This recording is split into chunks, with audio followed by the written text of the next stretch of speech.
بسم الله والصلاة والسلام على رسول الله. السلام عليكم ورحمة الله وبركاته. أهلا بيكم في فيديو جديد.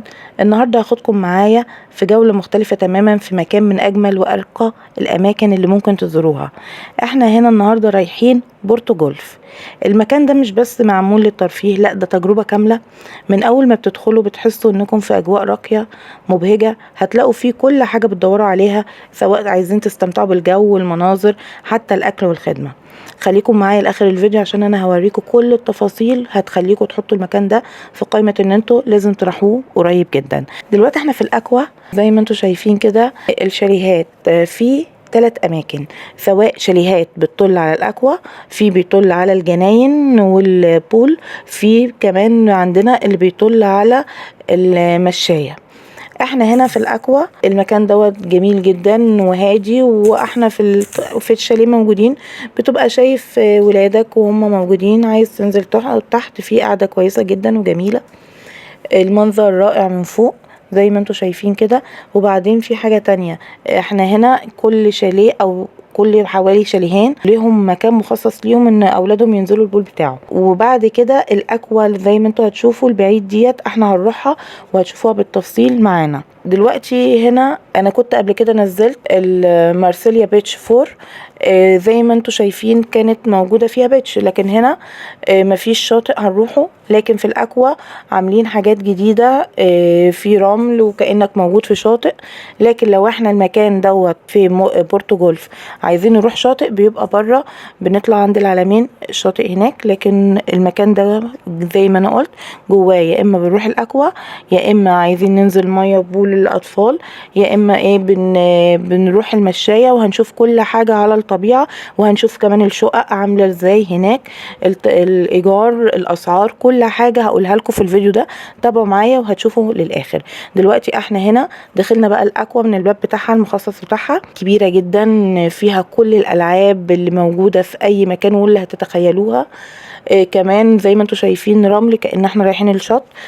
في كمان امواج صناعية، بحيث ان البول مش بس المية واقفة، لا في امواج صناعية كأن انت في الشط عادي ونازلة بتدريجة. هنشوفها من طبعا زي ما احنا عارفين لغاية الغويط لما بنكمل لجوه. شوفوا دلوقتي كل حاجة على الطبيعة، وهنشوف كمان مناظر جميلة جدا. الاماكن ديت واحنا موجودين وقاعدين بيعدي علينا بيقولوا لنا زي ما انتم شايفين في اماكن كتير بيبنوها وبيوسعوا في المكان. بيعدوا بيقولك لو انت عايز ان انت تقسط او تاخد مكان هناك بيتفاوضوا معاك وبتتكلم معاهم وكل حاجة. دوت بقى هنا احنا داخلين اهوت على الامواج الصناعية. زي ما انتم شايفين الارضية بتاعتها عاملة زي القطيفة كده، بحيث ان انت وانت ماشي يعني ما حدش يتزحلق تقع الكلام ده كله. المكان كبير جدا، في كل انواع الاكوا اللي انتوا تتخيلوها. في كمان الشلال اللي هو بينزل ميه، في كل حاجه موجوده تخطر على بالكم. هتستمتعوا جدا. يعني احنا المكان دوت غنانا ان احنا نروح الشط بصراحه. الرمل موجود، كل حاجه كأنك موجود على الشط. انما طبعا احنا عارفين ان الفترة ديت الشواطئ كانوا بيقفلوها، الشواطئ الموج عالي، فهنا امن ليك ولطفلك كتير جدا. كل حاجة قدامك والموج بيخليك تحس كأن انت الجو كأنك موجود على الشاطئ. ده بالنسبة للأكوا زي ما انتوا شايفين كده. كمان في برضو لو انت حابب ان انت برضو تقعد في مكان هادي جدا، بتقعد برضو بتاخد اماكن اللي هي موجودة على الجناين. دي بتبقى هادية جدا وبتبقى احسن حاجة لو اخدت في الدور الاول. في برضو اماكن الفي اي بي موجودة، كل حاجة بسعرها. اماكن الفي اي بي موجودة بتبقى بقى في اماكن هادية جدا منعزلة زي ما انتوا شايفين نظام الشقق. الشقة بتبقى المطبخ امريكان. اول ما بتخش صالة كبيرة، الصالة بقى طبعا مقسومة الجزء الاولاني تبع المطبخ، ففي ترابيزة للسفرة للاكل، تلاجة، واهم حاجة لازم تخلوا بالكم منها ان يبقى موجود في بوتاجاز غاز، مش اللي هو البوتاجازات اللي هي العادية اللي هي عين واحدة ديت بالكهرباء، ما بتنفعش وما بتعملش اي حاجة. الشقة هنا كان فيها تلاجة، كان فيها بوتاجاز، كان فيها فرن كهرباء، فيها كل حاجة موجودة، حتى الإضاءة زي ما انتوا شايفين الشقة كلها إضاءة. الصالة فيها تكييف، ادي المنظر. الشقة دي بتطل على المشاية زي ما انتم شايفين. المنظر من هنا رائع جدا، وهتشوفوا تدريجي بقى بالنهار، في الغروب، بالليل.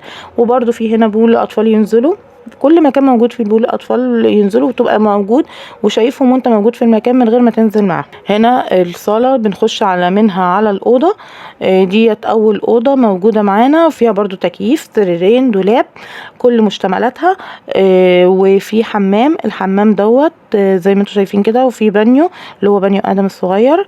وبعد كده في اوضه تانية، ديت الاوضه الماستر، فيها بلكونه بتطل برضو على المشايه. بص المشاية دي فيها بقى كل المحلات اللي انت تتخيلها، كل الكافيهات مفتوحة لغاية الصبح، اي وقت، حتى في كارفور، كل حاجة موجودة تحتيك، تنزل تجيب اللي انت عايزه كله. الأوضة دي برضو فيها حمام داخلي، في كابينة شاور. بعد كده زي ما انتم شايفين هنشوف بقى كمان المشاية. زي ما قلت لكم المنظر بيبقى رهيب. كان في كمان تحت اللي هو المطعم بتاع اشرف عبد الباقي، مطعم طنط. كل المطاعم، كل الماركات، كل اي حاجة موجودة، صبح ليل، يعني دوت لو انت عايز حياة، تحس بالحياة، ما بيناموش نهائي. الاكوا او الجناين بتبقى هاديه لو انت محتاج جو هادي، انما ده بصراحه شغالين سهرانين طول الليل. المكان روعه. هتحس ان انت يعني هتخش هنا المشايه هتحس ان انت في مكان تاني، هتخش الاكوا هتحس ان انت يعني هتحس ان انت بتخش اماكن مختلفه كل ما تخش مكان تاني. بالنسبه للاسعار زي ما انا قلت لكم، هو انت بتاخد الشاليه ب3.5، وفي طبعا حسب التوقيت، يعني في اوقات بتبقى زحمة، في اوقات بتبقى فاضية، فحسب المكان اللي انت بتاخده. في اسعار اقل من كده، في ما اعتقدش ان انا في اسعار يعني اعلى من كده بكتير. المهم دلوقتي زي ما انتم شايفين قلت لكم اهوت المكان دوت كان فيه قدامنا المسرح دوت، شفنا فيه كان فيه مصطفى قمر، كان فيه حفلة. الملعب دوت كان فيه كل يوم فرق بتيجي تتدرب مع بعضها. دوت المكان بقى وقت الغروب المنظر جميل جدا، وبالليل وفي بقى استعراضات، وفي ورد، وفي اماكن عاملين نظام هندي، في حاجات كتير روعة جدا هتستمتعوا بيها لما انتوا هتشوفوها. وزي ما قلت لكم حابين ان احنا نروح الشاطئ، بيبقى في العلمين. تذكرة الدخول للفرد بتبقى 400 لو احنا حابين نروح شاطئ العلمين المكان دوت. بس انا بيتهيألي ان انت اصلا في المكان ده على ما تروح بقى الاكوا، على ما تروح المشاية وتستمتع وتنزل، على ما تروح كذا مكان، يعني هتلاقي فيه تنوع كتير. مش هتبقى محتاج ان انت تطلع هي واحدة متكاملة، مش هتبقى محتاج ان انت تطلع براها. اتمنى ان الفيديو دوت يكون عجبكم، ولسه في فيديوهات تانية كتير، انتظرونا.